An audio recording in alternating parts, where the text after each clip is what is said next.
Be honest with me. Have you given up on Kyle Pitts? Whether you put the blame on him or the coaching staff, just let me know. Have you given up on number 8 in Atlanta?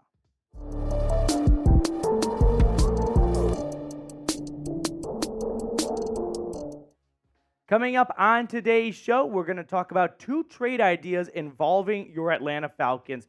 One being Kyle Pitts going to the Dallas Cowboys, and the second one being Danielle Hunter coming down from Minnesota to Atlanta. But let's start with the Kyle Pitts trade buzz slash rumors because they have been circulating for quite some time, and they really recently picked up some traction when Dez Bryant, yes, Dez Bryant tweeted out, "Did I see something saying Kyle Pitts to Dallas?"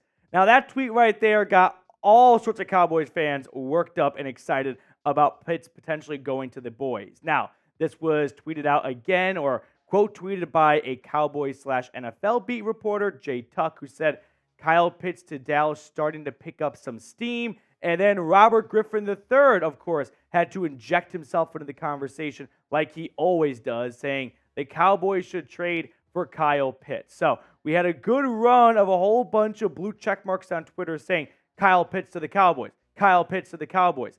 Cowboys fans are just obsessed with Kyle Pitts. I'm not quite sure where it's originating from. Maybe it's because they have a little bit of a deficiency at tight end, moving on from Dalton Schultz. But I've never seen a fan base so infatuated with a player that they have no real connection or tie to like the Cowboys are with Kyle Pitts. But Jane Slater, who does cover the Dallas Cowboys, later on tweeted out, the Cowboys are always looking to bolster their offense. So when I heard a show say Dallas should call Atlanta to see if Kyle Pitts is available, I checked into it.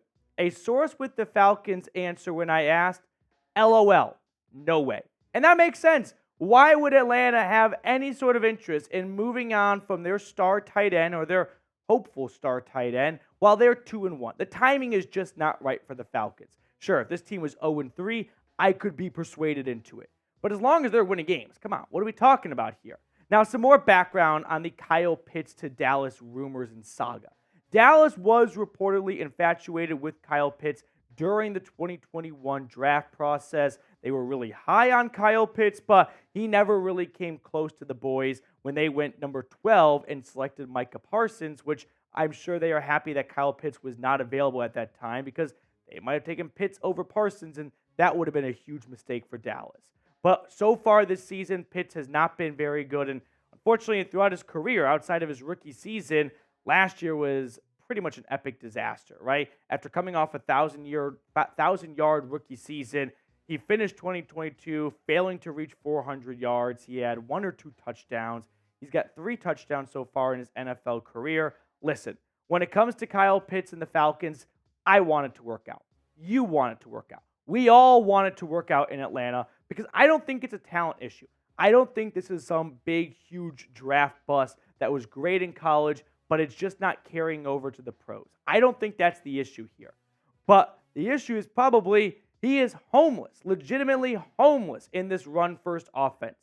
Why Arthur Smith wanted to take a tight end 4th overall just to run the ball every single play and not use Kyle Pitts' strengths is beyond me.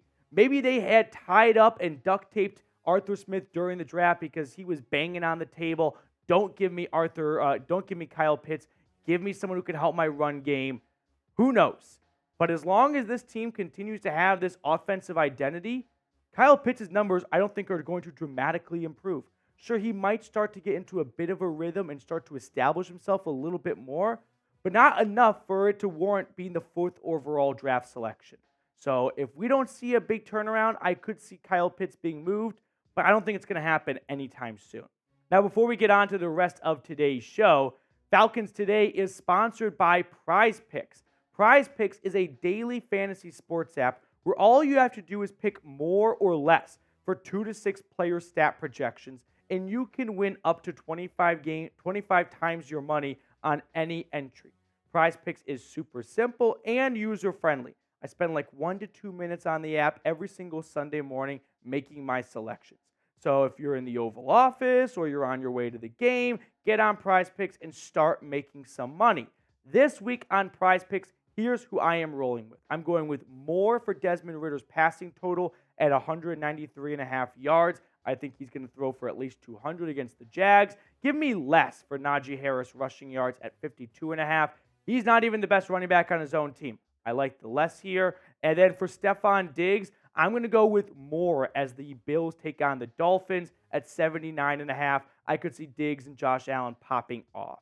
So go to prizepicks.com/CLNS and use code CLNS for a first deposit match up to $100. The link for that is in the comments and description of today's video. Prize Picks, daily fantasy sports made easy. So to kind of put a bow on the entire Kyle Pitts trade segment, if you are in the camp of let's trade Pitts, let's get something for him now before his value continues to go down, it's just not working out in this offense for one reason or another, this is my best stab at a trade package. What if Atlanta got a second-round pick, which is a far fall from being the 4th overall selection, and Dallas gets Kyle Pitts, and I think you might have to toss another pick in because if you just look at the raw numbers, no one looks at Kyle Pitts' stats and thinks that's a first-round pick right there. So a second for Pitts, and Dallas also gets a 4th rounder. Would you do this trade? If Dallas called Terry Fontenot and you were in the GM seat, would you accept this trade? Yes or no? Come on, don't be afraid. Let me know down in the comment section if you would do this trade or not. Personally, I think if you look at Kyle Pitts and what he's done so far, it's not a small sample size as we enter year 3, but I do want to see more because what do you have to lose out on? Like, yes, if you wait until the end of the season, maybe you're not going to get a second anymore, but it's not like his value is all that high right now anyway. This team is 2-1. They're winning football games. Knock on wood, they're going to continue to win football games. Let's not blow it up before the trade deadline or this far away from the trade deadline. Let's at least give it the entire season. If you come away from 2023 and Kyle Pitts has 550 yards and 3 touchdowns, sure, you can have a much more longer conversation about trading Kyle Pitts. But for now, let the good times roll. Let's keep the winning formula moving, and let's not start breaking the band up while this team is 2-1. Next up on the show, I want to talk about potentially trading for Danielle Hunter. So instead of someone going out the door, what about someone coming in the door? And that would be Vikings edge rusher Danielle Hunter. As Minnesota is currently winless, they are 0-3, one of 4 teams that have not won a game yet. And they could be in yard sale mode, right? They could be selling some of their best assets like Danielle Hunter. Now, Atlanta recently opened up a little more than $7 million in cap space by restructuring Jake Matthews' contract. So that move does allow Atlanta to be a little bit frisky, a little bit flexible, and a little bit aggressive to go get someone like Danielle Hunter, who was mentioned in trade rumors during the offseason, but ultimately himself and Minnesota were able to rework a new 1-year deal with like $17 million. So the way it works, you take $17 million, you divide it by 18 weeks, and that's his game check per week. And we're already 3 weeks in, so take $17 million, or I guess take $17 million divided by 18, and you only got to prorate it for the rest of the season. And with Atlanta just restructuring some money, they could definitely make it work. Hunter so far has been one of the best edge rushers in football this year. It kind of has gotten lost because the Vikings suck and they're 0-3, but he's got 5 sacks and 7 tackles for loss through the first 3 games. I mean, that has him on pace for like 29, 30 sacks during the rough napkin math here, which of course he's not going to be able to maintain that rate. But even if he falls a little bit short of that, we're talking about a double-digit sack guy, no doubt about it. And Atlanta's pass rushing unit, they don't have anyone who even looks anywhere remotely close to getting to 10 sacks. Now, I am understanding that Terry Fontenot did not sign anyone with the expectation of getting to 10 sacks, right? They want to have a group effort, and they're not going to have a group effort that gets them top 10 in sacks, but they just need to get away from being second to last in the league, where that's where they were last year, only ahead of the Chicago Bears.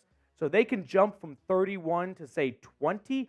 I bet Terry Fontenot would be pretty happy with that, knowing he did not break the bank for Bud Dupree or Caden Ellis or Calais Campbell or any of these other cheaper, lower-level moves. He kind of played Moneyball to try and recreate a pass-rushing unit.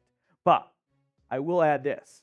If you know me and you have watched Falcons today, when I hear edge rusher, my ears perk up because I'd love for Atlanta to try and find a dominant number one edge rusher. I am completely in the camp of I understand what the Falcons are doing, but that doesn't mean I agree with it, right? And I'd like to see the Falcons have a number one edge rusher. I'd like to see Atlanta have their first double-digit sack guy since Vic Beasley a half decade ago. So if I had to come up with a trade idea, what about Danielle Hunter for a fourth and a fifth?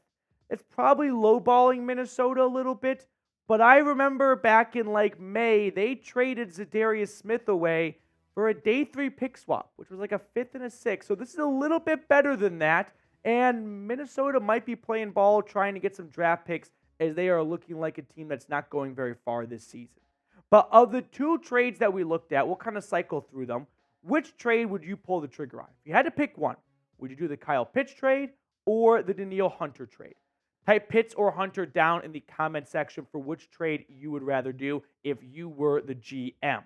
Personally, I'd rather go the Danielle Hunter route. I'd love to get them some more edge rushers, and I'd like to be a believer of if the Falcons keep winning, they're buyers at the trade deadline, not sellers. So sure, Kyle Pitts might not be a long-term piece in this offense based on the way they are designed to operate, but it's only 3 weeks in. Let's give it some more time on the Kyle Pitts front.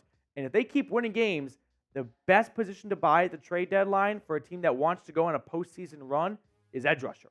All right, that's going to do it for us on today's show. Thank you so much for tuning in. Enjoy the rest of your day. We're going to sign off, and we're going to see everyone during our watch party on Sunday.